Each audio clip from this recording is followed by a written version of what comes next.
बिस्मिल्लाहिर्रहमानिर्रहीम। अस्सलाम वालेकुम व्यूअर्स, कैसे हैं आप सब के लिए मैं अल्लाह ताला से हमेशा से यही दुआ करती हूँ कि अल्लाह ताला आपको हिफ्ज़ व अमान में रखे और खुशियाँ अता फ़रमाए और सेहत व तंदुरुस्ती के साथ आपको अपने अपने घरों में खुश रखे, आबाद रखे। अल्लाह ताला जो बेरोज़गार हैं उनको रोज़ी रोटी अता फ़रमाए और जो बीमार हैं उनको अल्लाह ताला अपने रहम करम से सेहत बख्शें। आमीन सुम्मा आमीन। तो व्यूअर्स, मैं आपके लिए नेक साहिबियों के क़िस्से लेकर आती हूँ। आप इस क़िस्से को दूसरों तक पहुँचाएँ और इसका सवाब हासिल करें। व्यूअर्स, मैं क़िस्सा शुरू करने से पहले आप सबसे यही इल्तिजा करती हूँ कि आप मेरे चैनल को सब्सक्राइब करें, लाइक करें, शेयर करें और बेल आइकन को प्रेस करें ताकि मेरी हर आने वाली वीडियो का नोटिफिकेशन आप तक पहुंचता रहे। मेरे इस क़िस्से का नाम है मुसलमानों की हबशा की हिजरत और शुएब बिन अबी तालिब में क़ैद होना। मुसलमानों को और उनके सरदार फ़ख्र दो आलम सल्लल्लाहु अलैहि वसल्लम को जब कुफ़ार से तकलीफ़ पहुंचती ही रही और आए दिन उनमें बजाय कमी के इजाफ़ा ही होता रहा, तो हुज़ूर अकरम सल्लल्लाहु अलैहि वसल्लम ने साहबा रज़ियल्लाहु ताला अन्हा को इसकी इजाज़त फ़रमाई कि वो यहाँ से किसी दूसरी जगह चले जाएं। तो बहुत से हजरात ने हबशा की हिजरत फरमाई। हबशा के बादशाह अगरचा नसरानी थे और उस वक्त तक मुसलमान ना हुए थे, मगर इनके रहमदिल और मुनसिफ मिजाज होने की शहरत थी। चुनाचा नबूवत के 5वें बरस रजब के माह में पहली जमात के 11 या 12 मर्द और 4 या 5 औरतें ने हबशा की तरफ हिजरत फरमाई। मक्का वालों ने इनका पीछा भी किया कि ये ना जा सकें, मगर ये लोग हाथ ना आए। वहाँ पहुँचकर इनको ये खबर मिली कि मक्का वाले सब मुसलमान हो गए और इस्लाम को गालिबा हो गया। इस खबर से ये हज़रत बहुत खुश हुए और अपने वतन वापस आ गए, लेकिन मक्का मुकर्रमा में के करीब पहुँचकर मालूम हुआ कि ये खबर गलत थी और मक्के वाले इसी तरह बल्कि इससे भी ज़्यादा दुश्मनी और तकलीफ़ें पहुँचाने में मसरूफ़ हैं। तो बड़ी दिक्कत आई और इनमें से बाज़ हज़रात वहीं से वापस हो गए और बाज़ किसी की पनाह लेकर मक्का मुकर्रमा में दाखिल हुए। ये हबशा की पहली हिजरत कहलाती है। इसके बाद एक बड़ी जमात ने जो 83 मर्द और 18 औरतें बतलाई जाती हैं तफर्रिक तौर पर हिजरत की और ये हबशा की दूसरी हिजरत कहलाती है। बाज़ साहिबा रज़ियल्लाहु ताला अन्हा ने दोनों हिजरतें की और बाज़ ने एक। कुफ़ार ने जब ये देखा कि ये लोग हबशा में चैन की ज़िंदगी बसर करने लगे तो इनको और भी गुस्सा आया और बहुत से तोहफे तवाइफ लेकर नजाशी शाह हबशा के पास एक पैगाम रसा भेजा, जो बादशाह के लिए भी बहुत से तोहफे लेकर गया और इसके खवास और पादरियों के लिए भी बहुत से हदिये लेकर गया। जाकर अव्वल पादरियों और हक्काम से मिला और हदिये देकर उनसे बादशाह के यहाँ अपनी सिफारिश का वादा लिया और फिर बादशाह की खिदमत में ये आदमी हाजिर हुआ और अव्वल बादशाह को सिजदा किया और फिर तोहफे पेश करके अपनी दरख्वास्त पेश की और सबूत खोर हुक्काम से ने तायद की। उन्होंने कहा कि ए बादशाह, हमारी कौम के चंद बेवकूफ़ लड़के अपने क़दीमी दीन को छोड़कर एक नए दीन में दाखिल हो गए जिसको ना हम जानते हैं और आप जानते हैं, और आप के मुल्क में आकर रहने लगे। हमको शरफ़ाए मक्का ने और उनके बाप, चचा और रिश्तेदारों ने भेजा है कि उनको वापस लाएं तो हमारे सुपुर्द कर दें। बादशाह ने कहा कि जिन लोगों ने मेरी पनाह पकड़ी है बग़ैर तहक़ीक़ इनको हवाला नहीं कर सकता। अव्वल उनसे बुलाकर तहक़ीक़ कर लूँ और अगर ये सही हुआ तो हवाला कर दूँगा। चुनाचा मुसलमानों को बुलाया गया। मुसलमान अव्वल बहुत परेशान हुए, क्या करें, मगर अल्लाह के फजल ने बहुत मदद की और हिम्मत से ये तय किया कि चलना चाहिए और साफ बात कहना चाहिए। बादशाह के यहाँ पहुँचकर सलाम किया। किसी ने एतराज़ किया कि तुमने बादशाह को अदब शाही के मुआफ़िक़ सिजदा नहीं किया। ان لوگوں نے کہا کہ ہم کو ہمارے نبی صلی اللہ علیہ وسلم نے اللہ کے سوا کسی کو سجدہ کرنے کی اجازت نہیں دی۔ اس کے بعد بادشاہ نے ان سے حالات دریافت کیے۔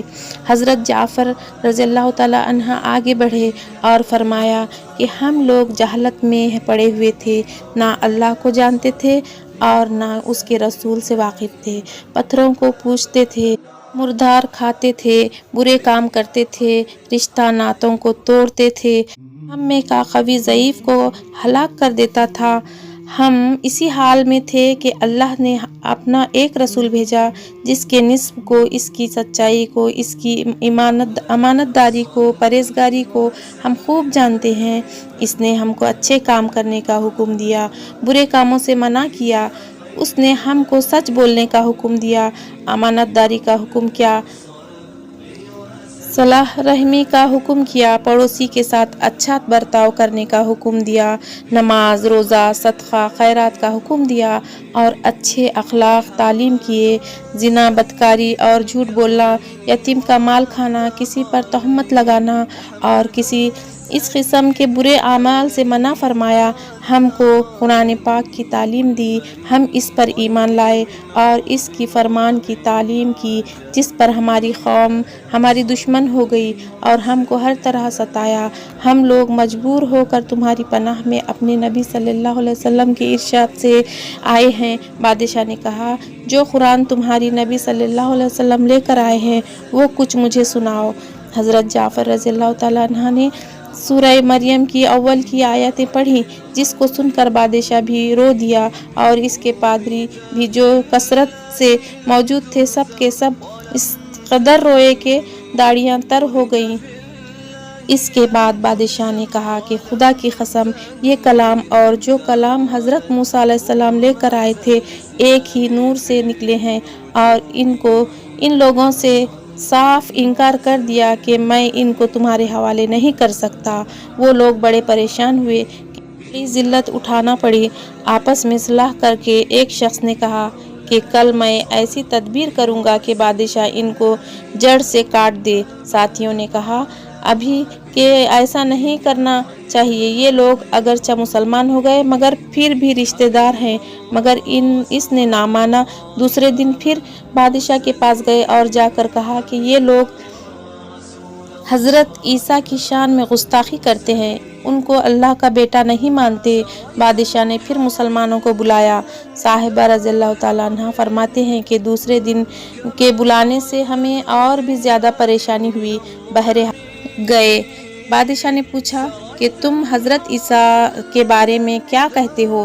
انہوں نے کہا وہی کہتے ہیں جو ہمارے نبی پر ان کی شان میں نازل ہوا کہ وہ اللہ کے بندے ہیں، اس کے رسول ہیں، اس کی روح ہیں، اور اس کے کلمے میں جس کو خدائے کنواری اور پاک مریم کی طرف ڈالا۔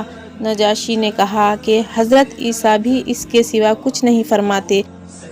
پادری لوگ آپس میں چخ چخ کرنے لگے۔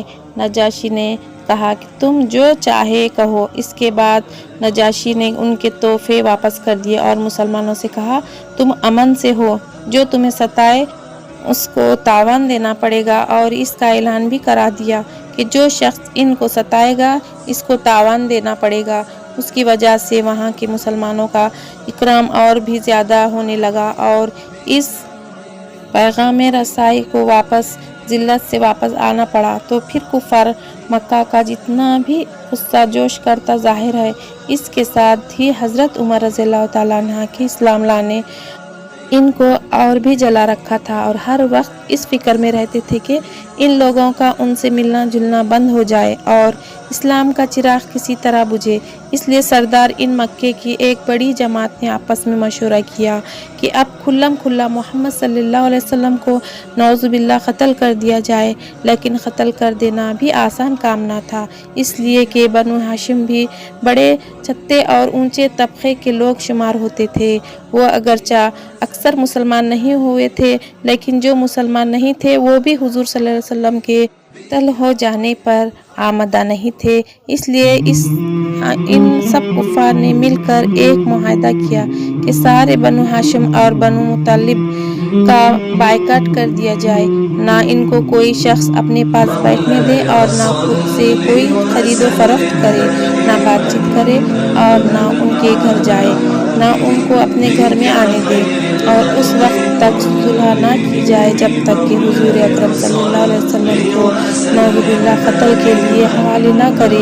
ये मुआहदा ज़बानी ही गुफ्तगू पर ख़त्म नहीं हुआ, बल्कि एक मुहर्रम शाह नबवी को एक मुआहदा तहरीरी लिखकर बैतुल्लाह में लटकाया गया ताकि हर शख्स इसका एहतराम करे और इसको पूरा करने की कोशिश करे। और इस मुआहदे की वजह से 3 बरस तक ये सब हजरात 2 पहाड़ों के दरमियान एक घाटी में नजर बन रहे कि ना कोई इससे मिल सकता था और ना किसी से मिल सकते थे, ना मक्के के किसी आदमी ने कोई चीज़ खरीद सकते थे, ना बाहर के आने वाले किसी ताजिर से मिल सकते थे।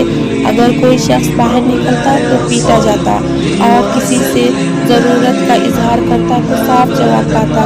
मामूली सा सामान गल्ला वगैरह जो उन लोगों के पास था वो कहाँ तक काम देता।